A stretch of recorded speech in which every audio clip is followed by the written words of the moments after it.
बैठो बैठो आओ बैठो। क्या हुआ था दिखाइएगा। लास्ट हम लोग कहाँ किए थे? लास्ट हम लोग किए थे 3 will be fill in the blanks, cut, cuts, cutting या none of these। यही क्वेश्चन से हम लोग कल अंत किए थे, राइट? तो सही आंसर था हम लोगों का कट, क्योंकि जो पेड़ है वो नॉन लिविंग है और नॉन लिविंग के साथ पैसिव वाला कॉन्सेप्ट लागू होता है, और जब पैसिव होता है तो उसमें वर्ब का तीसरा रूप अप्लाई होता है, और वर्ब का तीसरा रूप कट का कट ही होता है। बहुत अच्छा, चलिए हेडिंग देंगे हम लोग primary auxiliary verb.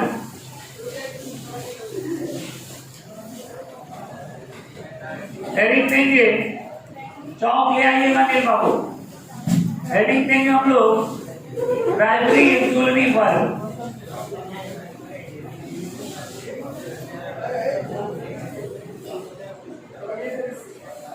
Primary auxiliary verb.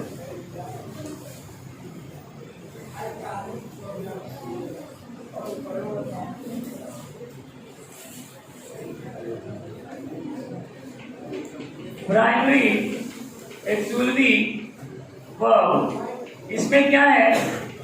Is आता है, आर, एम, वॉज या वर। पहले इसका हम लोग कॉन्सेप्ट पढ़ेंगे, फिर उसके बाद हैज हैव का कॉन्सेप्ट पढ़ेंगे, हैज हैव हैड वाला, फिर डू डज डिड वाला।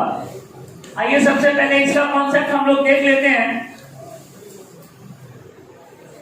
इज, आर, एम, वॉज या वर के साथ V3 भी लगता है और V4 भी लगता है।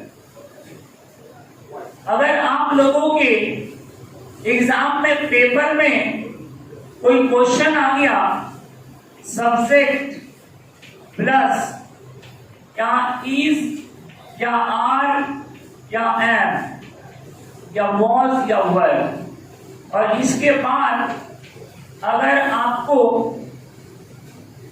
कोई क्रिया भरने के लिए आ जाए, कोई वर्ब भरने के लिए आ जाए, तो ये वर्ब दो कंडीशन में आते हैं, एक V3 और एक V4 में। पर प्रॉब्लम ये है कि कहां पे V3 होगा और कहां पे V4 होगा। वर्ब का तीसरा रूप तब प्रयोग करेंगे जब सेंटेंस पैसिव में होगा, और सेंटेंस पैसिव में तब होता है 99% केस में जब हमारा सब्जेक्ट नॉन लिविंग होता है। क्लियर है?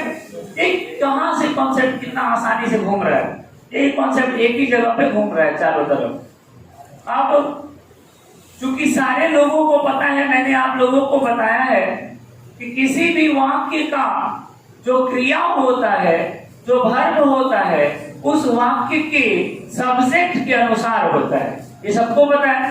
तो इस वाक्य का जो ये वर्ब है यहाँ पे, अब ये वर्ब इस वाक्य के सब्जेक्ट के अनुसार हो। अब सब्जेक्ट अगर लिविंग होगा तो हम किसके साथ जाएंगे? कॉन्टिन्यूअस, CONTINUOUS, कॉन्टिन्यूअस के साथ जाएंगे। कॉन्टिन्यूअस कहने का मतलब क्या? कॉन्टिन्यूअस कहने का मतलब ING। कॉन्टिन्यूअस कहने का मतलब कि क्रिया में ING लगाओ, गोइंग, कमिंग, प्लेइंग, है ना, ये सब किसमें लगता है? कॉन्टिन्यूअस में लगता है ना, आप लोगों को भी पता होगा। तो ये एक छोटा सा आप लोगों का कॉन्सेप्ट है कि जब आप लोग इस तरीके से लिख करके V3 के सामने पैसिव और V4 के सामने कॉन्टिन्यूअस लिखेगा।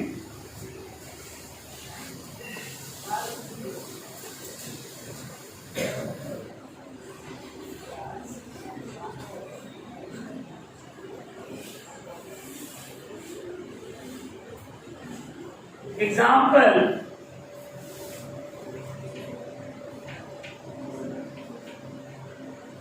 This letter is fill in the blanks. A option में राइट, बी ऑप्शन में राइट्स, सी ऑप्शन में राइटिंग और डी ऑप्शन में रिटन। दूसरा एग्जाम्पल है माई brother is fill in the blanks a letter. A में writing, B में write, C में writes और D में none of these। बहुत अच्छा मेरे बच्चों, पहला मामले में सब्जेक्ट हमारा नॉन लिविंग है, तो यहाँ से अब दिमाग लगाने का ज्यादा जरूरत ही नहीं है। जब नॉन लिविंग मिल गया तो किसके साथ आएंगे? वर्ब का तीसरे रूप के साथ आएंगे, यानी कि WRITTEN रिटन के साथ आएंगे। क्या बात है, क्या बात है, बहुत अच्छा।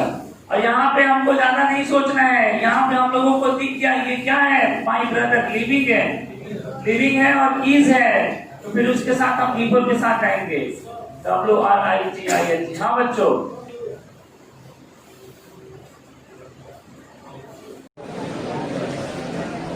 तो जैसा कि हम लोग यहाँ पे बात कर रहे थे, दिस लेटर यहाँ है, ये नॉन लिविंग है, इसलिए हम लोग यहाँ ईच के साथ भीतरी आए हैं, क्योंकि हमने बहुत बार चर्चा किया है कि जब हमारा सब्जेक्ट नॉन लिविंग होता है वैसे सिचुएशन में हम लोगों का वर्ब का तीसरा रूप होता है। और यहाँ पे जो नीचे वाले एग्जाम्पल में आप देख रहे हैं माई ब्रदर, यहाँ माई ब्रदर लिविंग है और लिविंग के साथ जब इज आ जाए तो उसके साथ हम लोग पीपल का प्रयोग करते हैं, इसलिए यहाँ पे राइटिंग हो गया है। ये दोनों एग्जाम्पल जल्दी से आप लोग उतार लीजिए, मिटा रहे हैं, आगे चलते हैं हम लोग।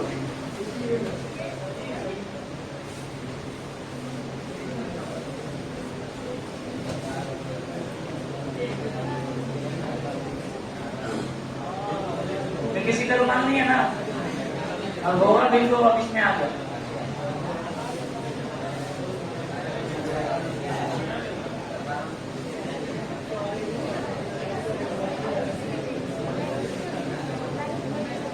वाह, बड़ा अच्छा यहाँ रब हो रहा है।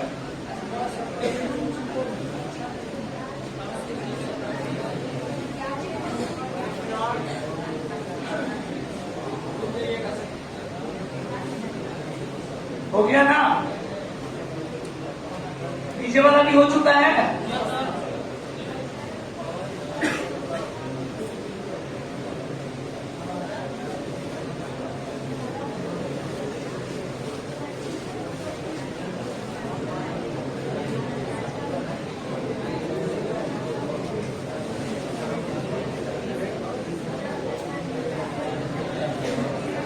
आगे चलते हम लोग अगला कॉन्सेप्ट पे हम लोग देखते हैं, बात करते हैं। देखिएगा, is are am was one के साथ एक और चीज आ जाता है। जब is are am was one के साथ अगर कभी भविष्य में बीइंग दिख जाए, बीइंग, तो याद रखेंगे इसके साथ हमेशा वर्ब का तीसरा रूप लगता है। ये मैं is are am was verb का भी कॉन्सेप्ट बता रहा हूं। Is are am was verb के साथ अगर बीइंग लग जाए तो हमेशा वर्ब का थर्ड फॉर्म हो जाता है, क्योंकि यह सेंटेंस जो होता है, यह सेंटेंस कहां चला जाता है, यह सेंटेंस पैसिव में चला जाता है, क्योंकि यह सेंटेंस जो है पैसिव में चला जाता है। For example, a letter is being foolish। अब a letter is के बाद fill in the blanks अगर होता था, अभी कुछ देर पहले जो एग्जाम्पल दिया था यही ना दिया था, a letter is fill in the blanks, यही दिया था। देख लीजिए, यहीं पे थोड़ा सा दिमाग लगाना है। अगर यहाँ पे सब्जेक्ट नॉन लिविंग है और इज है, सब्जेक्ट नॉन लिविंग है और इज है, तो हम किसके साथ जाएंगे? V3 के साथ जाएंगे। सब्जेक्ट नॉन लिविंग है, सब्जेक्ट नॉन लिविंग है और is are am was were आ जाए तो हम V3 के साथ जाएंगे। लेकिन इज एम नहीं, is are was were, am तो केवल आई के लिए आता है ना। अब यहाँ पे सब्जेक्ट लिविंग हो या नॉन लिविंग उससे कोई फर्क नहीं पड़ता है। यही एक कॉन्सेप्ट इसमें एक्स्ट्रा हो जा रहा है। इसमें अगर लिविंग हो जा रहा था तो हम लोग इसके बाद वर्ब का कौन सा रूप कर रहे थे। लेकिन इसमें चाहे सब्जेक्ट लिविंग हो चाहे सब्जेक्ट नॉन लिविंग हो उससे कोई फर्क पड़ने वाला नहीं है। वर्ब का तीसरा रूप आएगा तो आएगा। अब यहाँ पे WRITTEN एग्जाम्पल एक और दे रहे हैं लिविंग वाला। स्टूडेंट्स, अब स्टूडेंट्स हो गया सब्जेक्ट। स्टूडेंट लिविंग है कि नॉन लिविंग है? स्टूडेंट्स आर बीइंग, यहाँ पे fill in the blanks, full stop. बताओ बीच होगा कि डॉट होगा? क्या होगा? डॉट होगा। DAUGHT। यही मेरे बच्चों यहाँ पे इस वाले कॉन्सेप्ट में सब्जेक्ट लिविंग हो या नॉन लिविंग उससे कोई फर्क नहीं पड़ता है। लेकिन इस वाले कॉन्सेप्ट में फर्क पड़ जाएगा। तो हम लोग ये कॉन्सेप्ट लिख करके एक नोट लिखेंगे, फिर एग्जाम्पल लिखेंगे। ये वाला कॉन्सेप्ट लिख लीजिए, उसके बाद नोट लिखेंगे। ये कॉन्सेप्ट लिख करके नोट लिखेंगे, उसके बाद हम लोग ये लिखेंगे।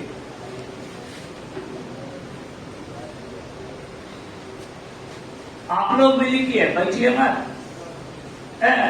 तो पापा को पुकार रहा है, तुम्ही से बोल रहे हैं। अरे फोन जो देख रहा है, फोन देख रहा है, उसी से बोल रहे हैं। लिखिए।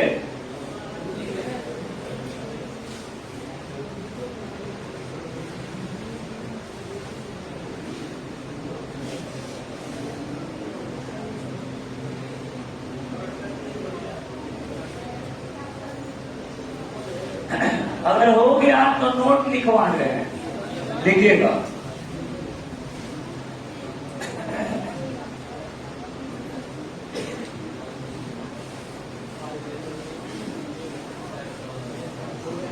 इस स्ट्रक्चर में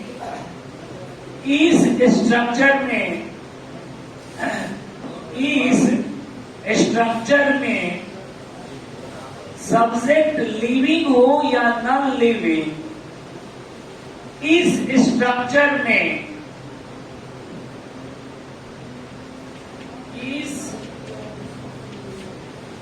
सब्जेक्ट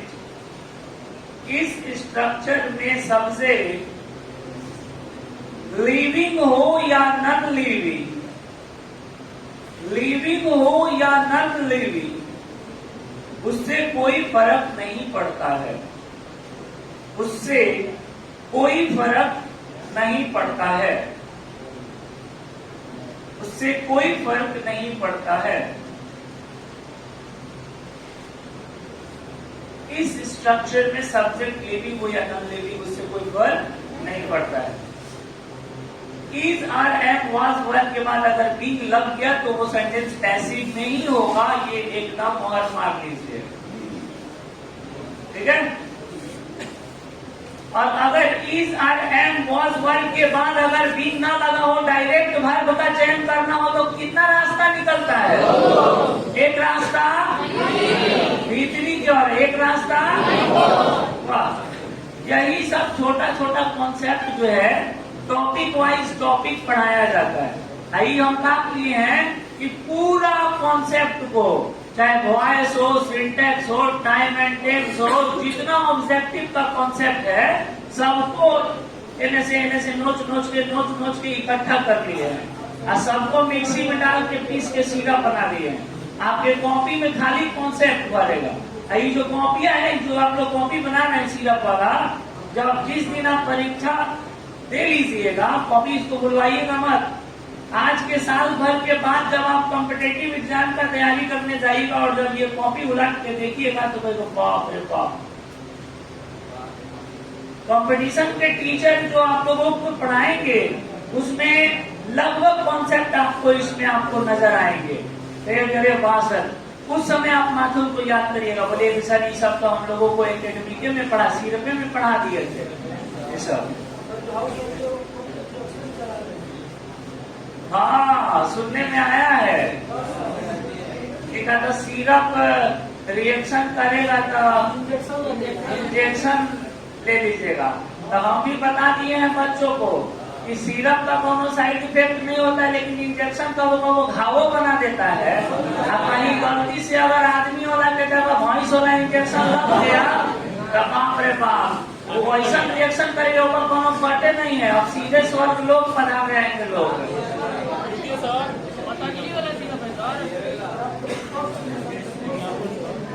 एग्जाम्पल खुदा लीजिए, एग्जाम्पल नहीं उतारे क्या भी। पहला example a letter is being written और दूसरा example students are being taught.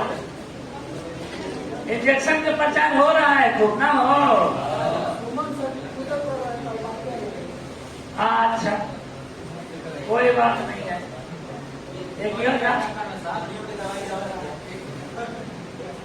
तो दो जना कहा जाना कि हमने के सिरप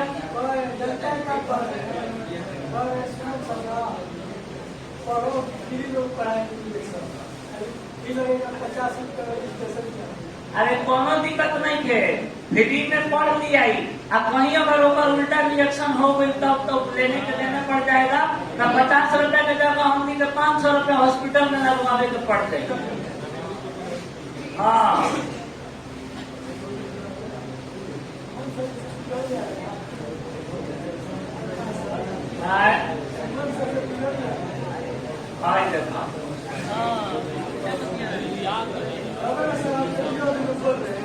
चलिए बिना दें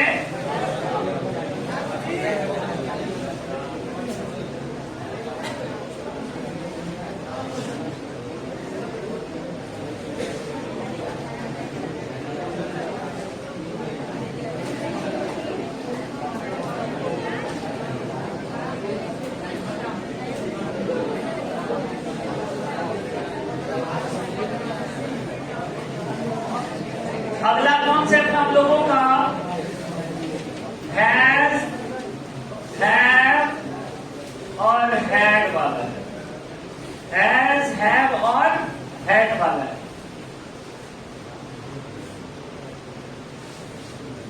प्लस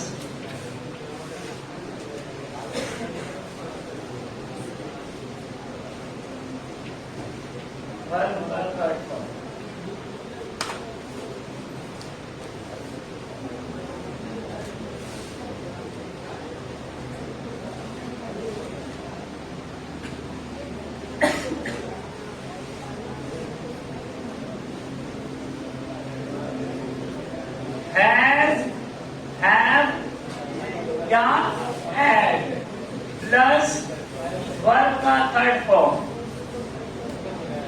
नीचे में देखिएगा एक और इसी का कॉन्सेप्ट है, हैज, हैव या हैड के बाद अगर बीन आ जाए तो वर्ब का थर्ड फॉर्म आ जाए। मतलब दोनों ही कंडीशन में वर्ब का थर्ड फॉर्म लगेगा। इसमें याद करना आसान है। हैज, हैव या हैड अगर रहेगा तो चाहे बीन हो चाहे ना हो, वर्ब का थर्ड फॉर्म आना लाजमी है। फर्क इतना ही है कि ये सेंटेंस हमारा एक्टिव वाला होगा और ये सेंटेंस हमारा पैसिव वाला हो जाएगा। बस यही छोटा सा फर्क है। तो बीन लगने के बाद आप कंफ्यूज नहीं होइएगा। कुछ बच्चा बीन लगने के बाद वर्ब का चौथा रूप मार देता है। याद रखना है कि बीन लगेगा तो वर्ब का तीसरा रूप लगेगा सब्जेक्ट हमारा नॉन लिविंग होना चाहिए। पैसिव में सब्जेक्ट कैसा होता है? Non living.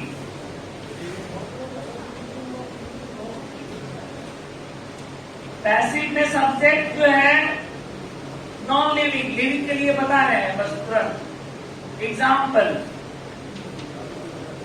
I have, fill in the blanks, a letter। अब आई सब्जेक्ट है, लिविंग है कि नॉन लिविंग है? तो राइट वाला में रिटन होगा क्या? आई हैव रिटन होगा क्या? वर्ब का तीसरा रूप। अ लेटर हैज बीन, फिर से fill in the blanks, by me. अब यहां क्या होगा? रिटन। यानी कि जब सब्जेक्ट लिविंग होगा और उसके साथ हैव होगा, ध्यान दीजिए, जब सब्जेक्ट लिविंग होगा और इसके साथ हैव का प्रयोग करेंगे तो वर्ब का थर्ड फॉर्म आएगा।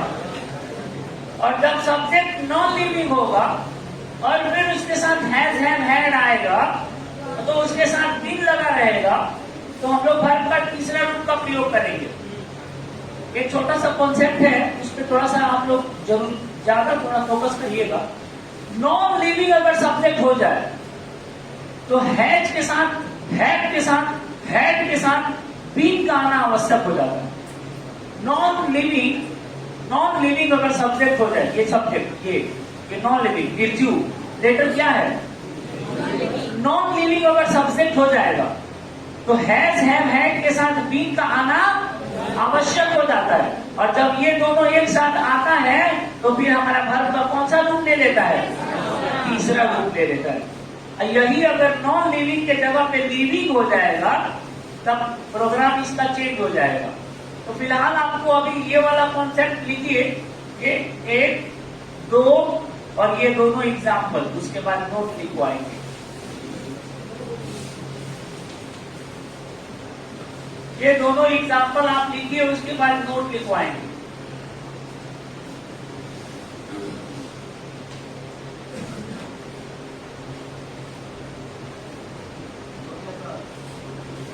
एक मिनट।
क्या बता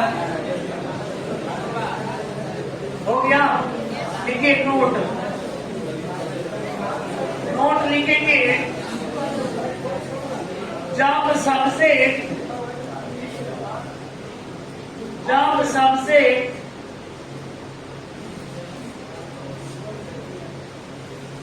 जब सबसे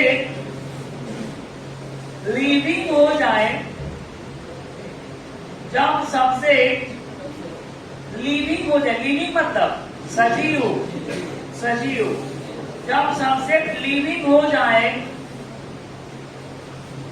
और उसके साथ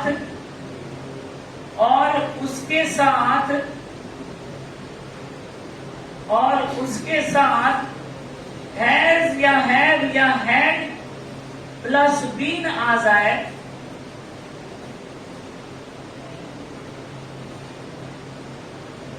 हैज या हैव या हैड प्लस बीन आ जाए,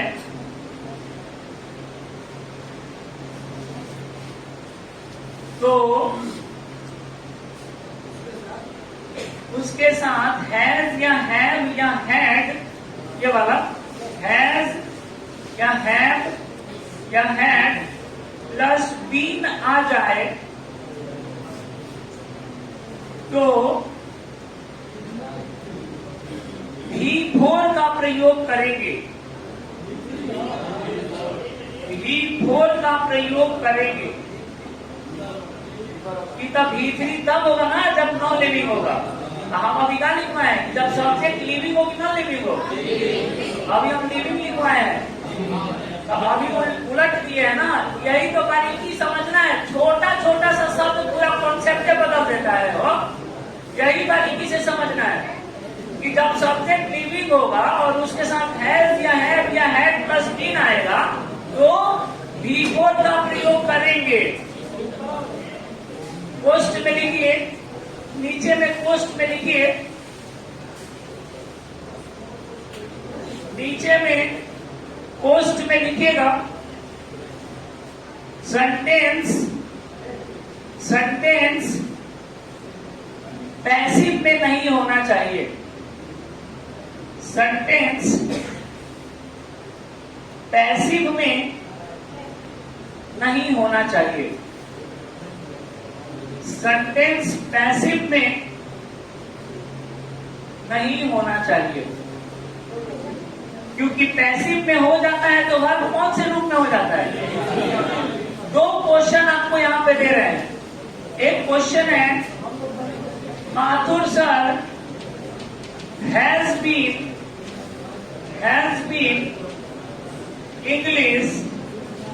English since morning। एक number example. 2 number, students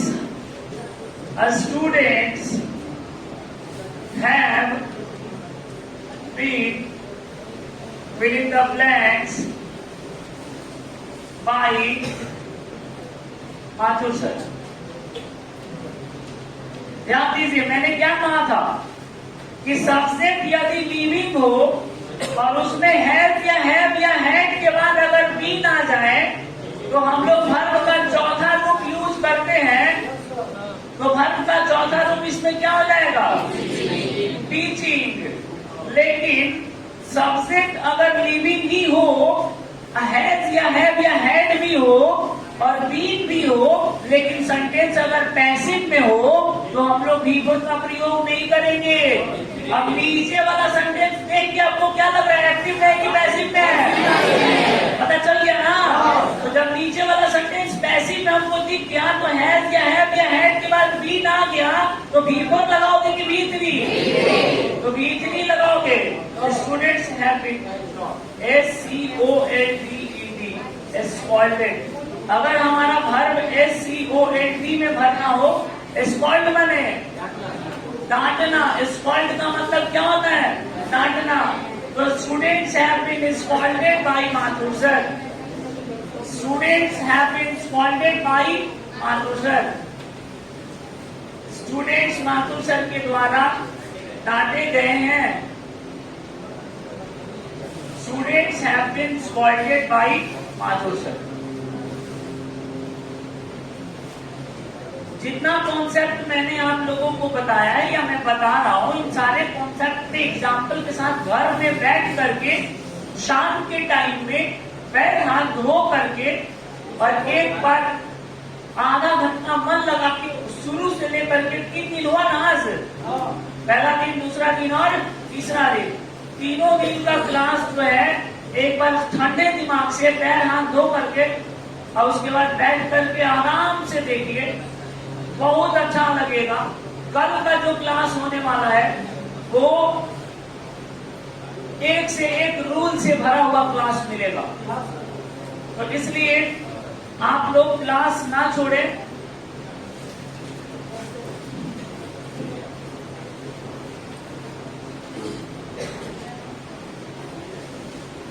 thank you very much. कल मिलेंगे कुछ नए कॉन्सेप्ट के साथ।